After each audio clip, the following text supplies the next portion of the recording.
Assalamualaikum warahmatullahi wabarakatuh. Selamat pagi anak-anak soleh dan solehah. Alhamdulillah hari ini kita masih diberi kesempatan untuk bertemu walaupun kita belajar di rumah saja ya. Nah, pada kesempatan kali ini kita akan belajar fikih. Boleh dipersiapkan bukunya, buku Aku Suka Belajar Fikih. Boleh dibuka di halaman 28 tentang bersuci dari najis ya. Baik, nah bersuci dari najis itu adalah salah satu cara untuk membersihkan diri kita ya. Nah, coba dilihat di halaman 28 ya. Di sini ada pertanyaannya. Kenapa sih kita harus bersih dari najis? Iya, karena kalau kita bersih dari najis berarti kita sudah siap untuk melaksanakan sholat, untuk melaksanakan sholat ya. Nah, salah satunya untuk melaksanakan sholat. Kemudian pertanyaan yang kedua, bagaimana sih cara membersihkan najis itu?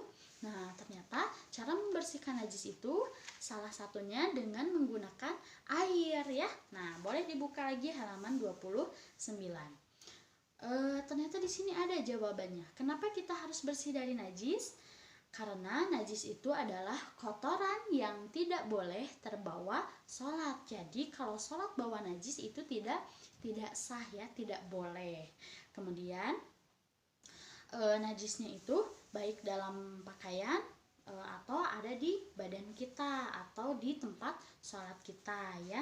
Nah, kemudian di sini disebutkan ada najis yang termasuk najis itu diantaranya adalah air kencing manusia, kotoran manusia, darah haid dan darah nifas. Tapi ada tambahan lagi. Nah, yang termasuk najis itu ternyata ya, yang ke-1 adalah air kencing manusia. Kemudian yang kedua kotoran manusia. Kemudian yang ketiganya adalah kotoran hewan. Kemudian yang keempatnya adalah darah haid. Yang kelimanya adalah darah nifas. Dan yang keenamnya itu adalah air liur anjing ya. Nah, kemudian ibu akan jelaskan satu persatu. Kalau air kencing manusia sudah tahu ya semuanya. Kita kan manusia nih. Manusia suka kencing ya. Kalau kencing itu kita bahasanya adalah buang air kecil ya. Gak boleh bilang pipis gak boleh, tapi harus bilang buang air kecil. Nah, kalau buang air kecil itu air yang dibuang sama kita itu adalah najis ya, jadi tidak boleh sampai kena ke baju kita. Hati-hati, kalau kena ke baju berarti bajunya menjadi najis dan harus dibersihkan. Kemudian yang kedua adalah kotoran manusia. Kalau buang air besar, nah yang dikeluarkannya itu adalah kotoran. Kotoran itu adalah salah satu dari najis. Kalau pakaian atau badan atau anggota tubuh kita kena najis itu berarti harus dibersihkan ya. Nah, kemudian kotoran hewan. Misalnya kita lagi jalan terus tiba-tiba ada burung lewat, langsung ke sini. Kena itu kotorannya, kena ke baju kita, berarti baju kita najis. Gimana kalau baju kita najis? Bisa nggak dibawa untuk sholat? Tidak bisa ya, tidak bisa dibawa sholat karena bajunya najis, betul ya. Nah, kemudian yang selanjutnya adalah darah haid. Kalau darah haid itu biasanya keluar dari ibu-ibu yang udah dewasa, dari teteh-teteh ya. Nah, terus keluarnya itu dari bagian kubul perempuan. Yang haid itu biasanya perempuan.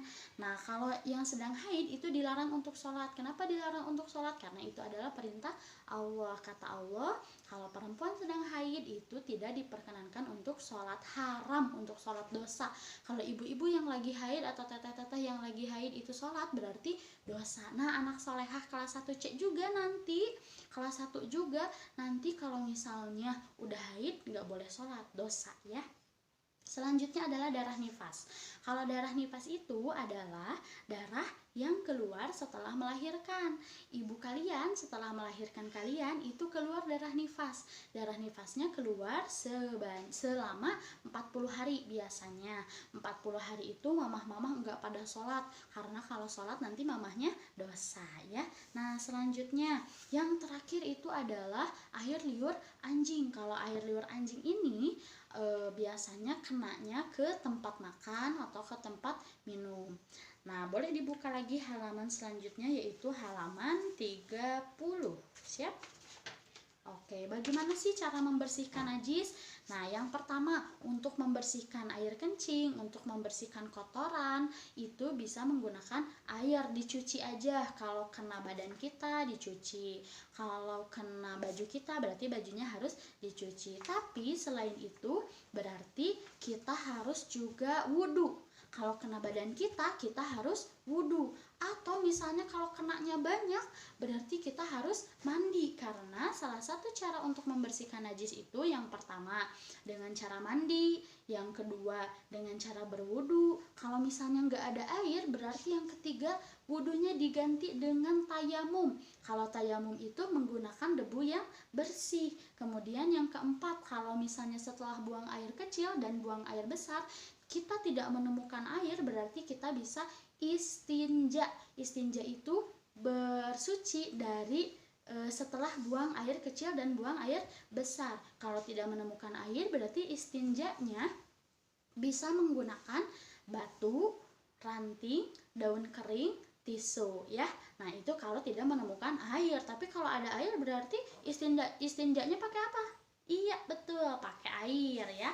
Nah, itulah salah satu cara untuk membersihkan diri dari najis. Berbeda lagi kalau air liur anjing yang kena ke tempat minum atau tempat makan. Berarti tempat minum dan tempat makan itu harus dibersihkan dengan menggunakan air. Kemudian yang ketujuh kalinya itu menggunakan tanah. Itu salah satu atau beberapa cara untuk bersuci dari najis ya. Jadi najis itu adalah kotoran yang tidak boleh terbawa sholat. Hati-hati, kalau sholat bawa najis berarti sholatnya tidak sah. Kalau tidak sah berarti tidak akan dicatat ya sama malaikat, tidak akan dapat pahala. Nah, selanjutnya boleh dibuka lagi halaman berikutnya yaitu halaman 32. Nah, di halaman 32 ini kita punya beberapa tamrinat atau latihan soal ya. Nomor 1, perintahnya adalah isilah titik-titik di bawah ini dengan jawaban yang tepat. Nomor 1, najis adalah kotoran yang tidak boleh terbawa sholat. Kemudian yang kedua, yang termasuk najis adalah apa? Ada 6 ya tadi yang termasuk najis. Yang pertama, air kencing, kemudian kotoran manusia, kotoran hewan, darah haid, darah nifas, kemudian air liur anjing, dan yang satu lagi apa ya tadi? Yang satu lagi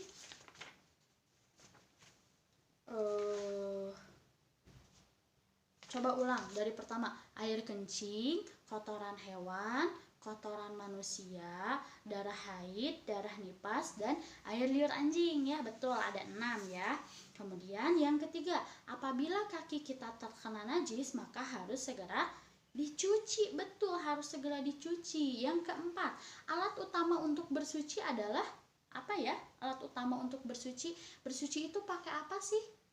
Iya, betul, pakai air. Tapi kalau tidak mendapatkan air berarti bersucinya tayamum menggunakan debu, istinjanya menggunakan batu, kertas, ranting, daun kering, atau tisu. Nah, ini yang kelima, ternyata nih ada pertanyaannya. Apabila tidak menemukan air untuk bersuci setelah buang air, bersuci setelah buang air itu namanya istinja ya. Maka boleh diganti dengan, tadi kata ibu apa?